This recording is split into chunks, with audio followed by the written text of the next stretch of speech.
Good morning, everybody. Welcome to our sixth Engaged Intelligence podcast. And today we're lucky enough to have Adelina Chalmers, who calls herself the Geek Whisperer, which should give you a bit of a clue about the topic because we're looking at the emotional intelligence angles today around trust. But without further ado, what I'd like to do is get Adelina to go and introduce herself and just tell us very briefly about yourself and what you do and what your passion is. Over to you, Adelina.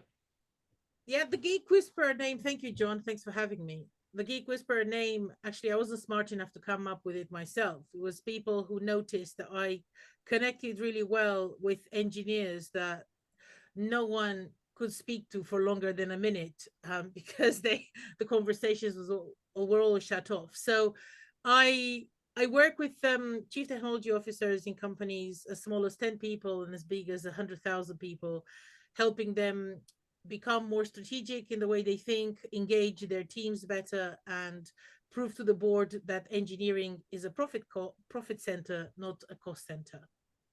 Well, that's a great summary and then very valuable work in the more technical world we're getting in, and obviously with AI becoming more so.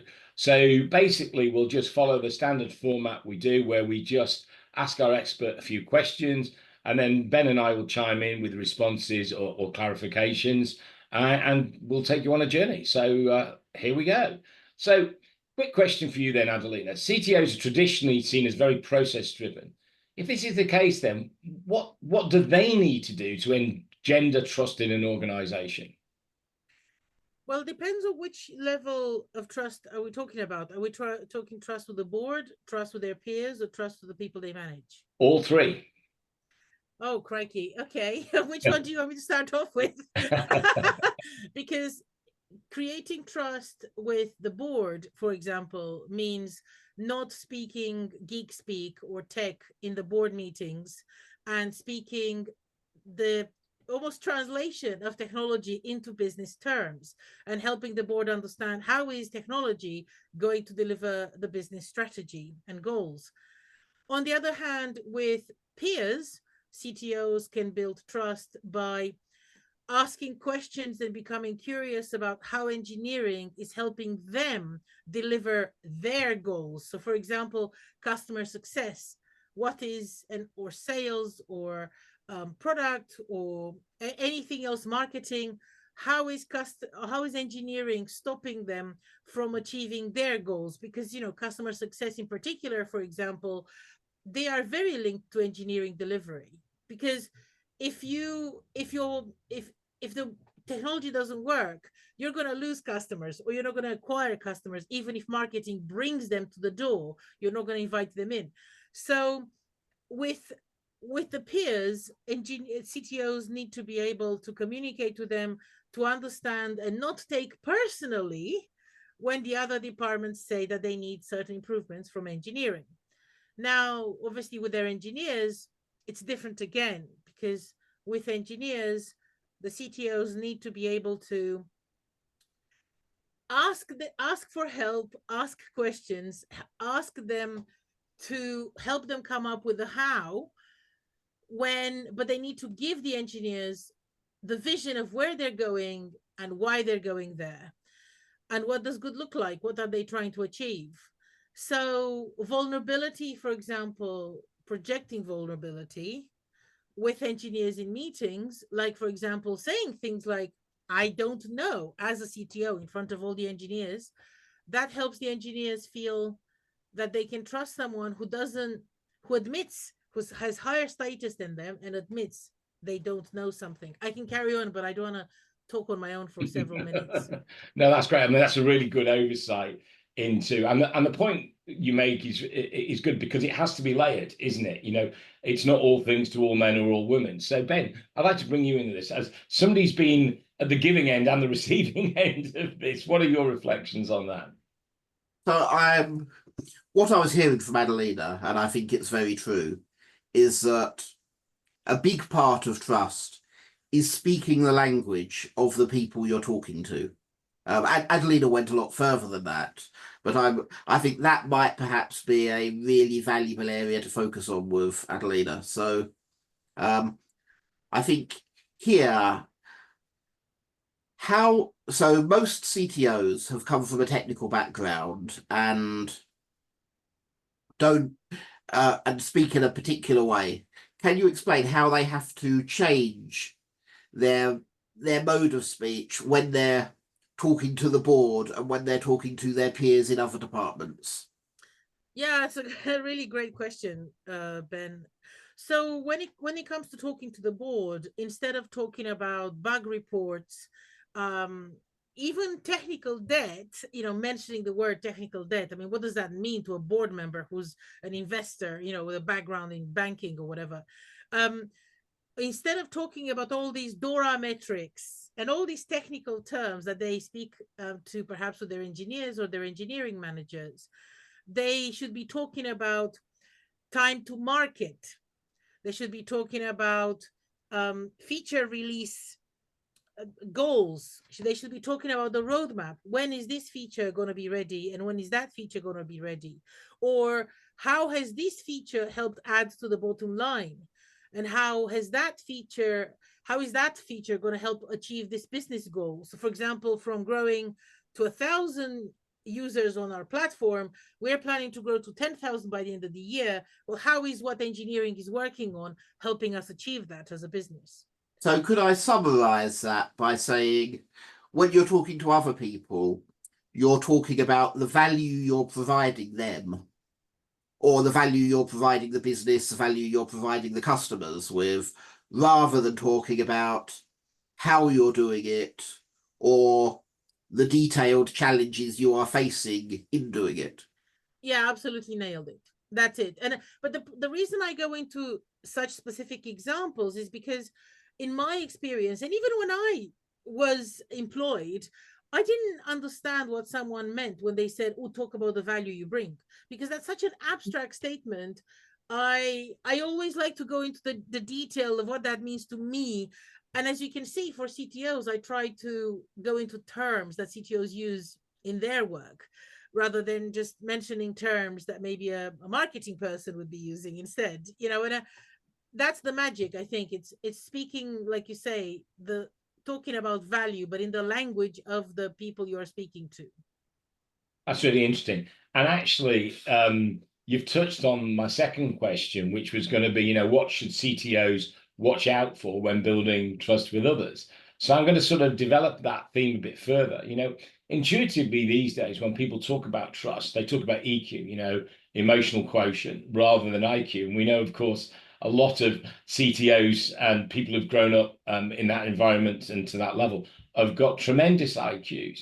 But what we mustn't do is necessarily displace the IQ element and that side as well. So how do they manage the balance, Adelina? Between EQ and IQ, or Yeah. what do you mean? And can I ask some clarifying questions? What do you mean by how do they manage the balance? Can you give me an example? Because I see, this is one of the reasons I do what I do. I used to always struggle with questions, like we were saying, Ben, just now, about you have to provide value. Well, what does that mean to me? So do you mean, for example, John, um they shouldn't hyper focus on the technology expertise that they have, and actually and kind of think that almost people are like computers, 0101, you just tell them what to do and they just do it? Correct. I mean, that's sort of it. So I'll try and clarify again. And it's great that you're asking clarifying questions, because this is actually what we're trying to get to get people to really understand, And to a certain extent, you can argue that EQ and IQ are just labels at the end of the day. But, emotional quotient is very much about empathy. It's about how we engage with people. It comes from the heart. IQ traditionally has been about the head. It's about processing and logic. And as you say, could be at an extreme end seen as binary zeros and ones, in the IT world. But, there's been a huge focus on EQ, right? With some of the seminal books, written on EQ and coaching books and emotional intelligence, well-being, etc., over the last sort of 20 years, right? But at the same time, we mustn't forget our cognitive abilities. We mustn't forget our abilities to critically think. That also in itself has a relation to trust, because at the end of the day, if I'm an investor or a banker, for instance, looking to invest in a business, I'm not just looking for an EQ in my CTO. I want to know what they're doing is going to be, functionally correct. Does that make more sense now, Adelina? Yeah, and that's the thing that I think the challenge is that if you're a world expert, let's say at machine learning or AI, whatever buzzwords we hear these days about technology, you learn to think that your value is only that. But the problem is that when you run a company where you have to influence downwards and upwards and sideways, the technology part of you is assumed, is almost taken for granted because you've already proven that. But now you have to translate that into something that your board members, your peers, the other C-suite members, like the chief financial officer or the chief operations officer, etc., appreciate and understand where this comes from. So having the communication skills, not just the empathy skills, but the communication skills for that empathy. Sometimes you might feel the empathy, but you don't know how to communicate it. Absolutely. They're absolutely crucial to be seen as a leader and to be someone that people trust to do what you tell them to do. And that's I think one of the pieces that if CTOs did this well, I wouldn't have a business. Yeah. So that's really interesting because I'd like to pick on just one point and then bring Ben in, if that's okay. So the point you were saying is that, to a certain extent, their intelligence and cognitive ability is tacit, i.e. it's implicit, it's assumed, right? There's a brilliant book, and it's probably one of the seminal coaching books in the world by Marshall C. Goldsmith, who was in fact actually a technical person himself who went into coaching later on in his career, called What Got You Here Won't Get You There. And the whole mantra that he has is, it's great to have all these technical abilities, but not only are you bringing on the communication skills, the empathy and the EQ, but you've also got to learn to let go, because those skills can be too much of an emotional crutch. And at the end of the day, our brain is a bit like a bucket. It can only take too much. And the things that people really struggle with is not so much gaining the new skills as intelligent people, but letting go of some of their old functional skills. What's your experience of that then, Adelina? Oh, crikey, that's extremely common. In fact, one of the LinkedIn posts I shared today is about how so many founding CTOs hoard code. And there's a reason why they hoard code, because they actually subconsciously and without realizing, to be honest, this is not a conscious decision they make. They feel so good about being the person who knows it all and can fix it all and can swoop in and be the hero of the day, that they don't realize that letting go of that feels very hard. And why wouldn't it? It would feel to anyone. And this is where they have to make a decision. Do they want to be a technical expert for the rest of their lives? Or do they want to become a technology business strategist, which is a very different role? Yeah. Something that I've noticed in my work is that as an engineer, when you're dealing with code, you are making continual progress. You are seeing the results of what you're doing and you're seeing it working. When you go into the worlds of management and strategy, you're dealing with far more shades of grey, and your actions don't have that fast response telling you whether you're making progress or not. And I think this often causes CTOs a lot of trouble when they communicate, because on a political level, your board is usually very used to speaking in shades of grey. Your CTO has a language which is very much based around things that either are or are not right. How would you, and obviously for the CTO to build trust, they're going to need to speak in those shades of grey. How would you get a CTO to begin moving into ambiguity? That's such a difficult question. I love it. Oh wow, you really like to throw curveballs at me, Ben, don't you? I love it. So one of the things that I always say to CTOs, because a lot of CTOs, when you say shades of gray, what they struggle with is making a calculation, for example, of value, coming back to that point earlier, because they look at it mathematically, black and white. They cannot guarantee 100% that this is the value the company gets from that feature or the other feature. They can't even guarantee how many hours the engineers will need to spend on it. So they really, really, really struggle to build a black and white business case, for example. And this is where I have to help them understand that these are educated estimates. Nobody will be able to audit to the minute how many engineer hours have been spent on this. Nobody will be able to audit to the minute the value that you are putting forward the engineering can create. And this is, I think, a kind of a common example of where I see CTOs struggling with ambiguity, is that exactly like you say, when they can see black and white code being created and it's so definitive, it's there on the page, then it's much harder to try and translate that into something a bit more gray, a bit more fuzzy, that gives warm fuzzies to the board members.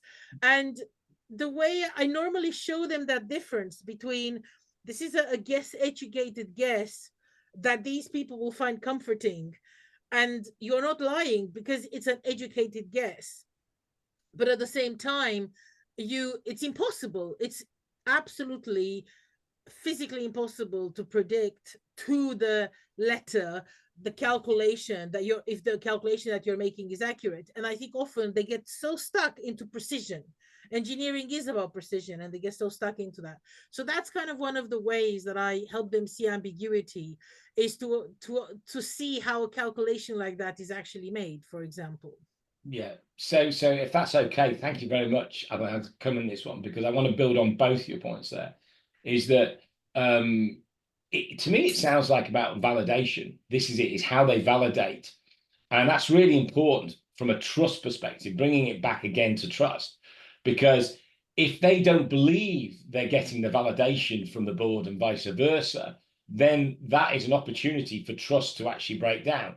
So that's really, really powerful. So what I'm getting from you guys is that really, in this case, the CTOs need to understand what they need for some level of validation in terms of dealing with that level of ambiguity.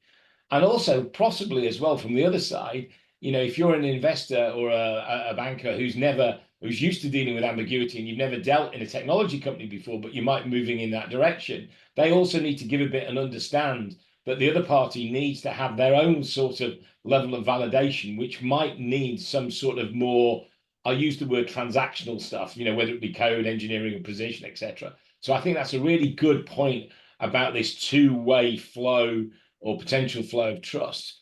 So as we're coming to near the end of this podcast, I've got sort of one final question for you, Adelina, which brings again back to trust, is that obviously there's been a lot of talk about neurodivergency, which is really important, something that hasn't been really talked about properly, since the last sort of 20 or so years. How do you think that's going in organizations generally, and not just necessarily to CTO level? If we just think about organizations at a lower level, because obviously CTOs and other are having to, bring in people for their skills who are neurodivergent. Do you think that the trust equation or the trust balance is getting better or worse, as we get more exposed to neurodivergence? Or that, shall we say, neurodivergence has already been there, but it's probably been hidden in the background as we're more open about neurodivergence. So I'll clarify that. Yeah, I mean, I think that we're going through a process of transition, actually.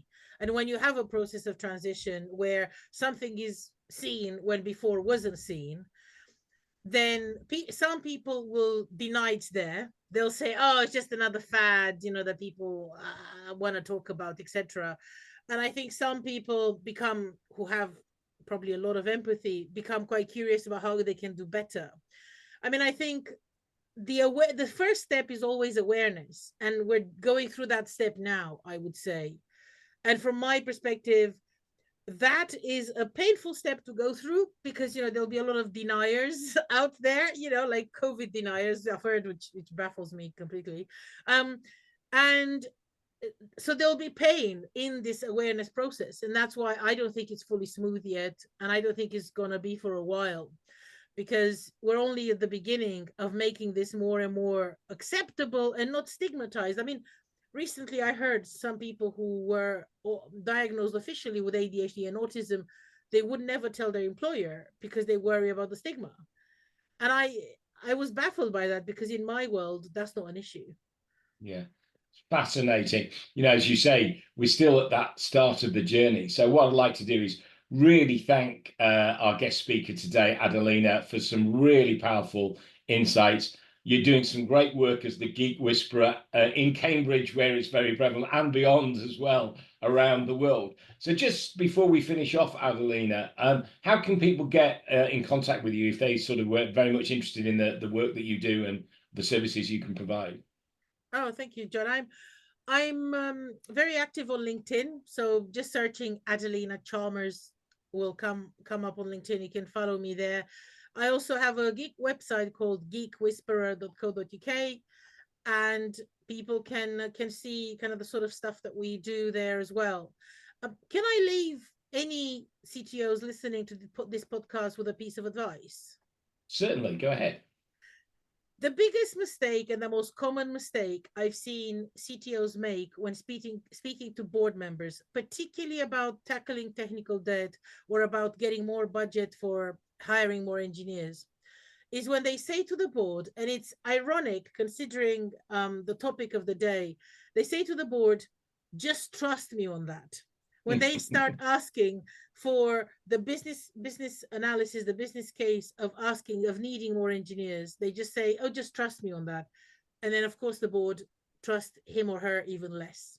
Correct. Well, that is a really powerful point. Thank you. And again, it's all about authenticity and consistency and transparency again. So thanks again. So thanks for myself and yourself, Ben. Thank you, John. Yeah, brilliant. Okay, look forward to our next podcast, which will probably be in the next week or so. Thanks for everybody for listening. And please go to our channel. Please like, share, and repost. Thank you very much indeed.